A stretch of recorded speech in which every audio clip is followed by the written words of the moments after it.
In this video, I'm going to show you how to change date of birth on X account. So this is pretty simple. I want you to head over to your profile right here, and then you're just going to go ahead and click your name.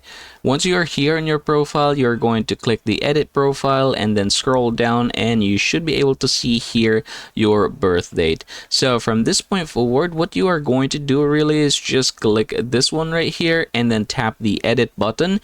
And then from here, you can basically choose to edit it. So you can change the day, the month, and even the year. So yeah, once you are satisfied and you think this is correct, you can just go ahead and tap the continue button, and you should be able to see it in there. So there is the changes. We're just going to save this and then tap confirm, and we are done.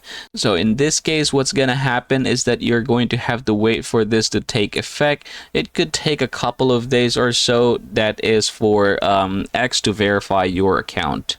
And yeah, everybody, that is how it's done. Thanks for watching, and I hope this video helps you out.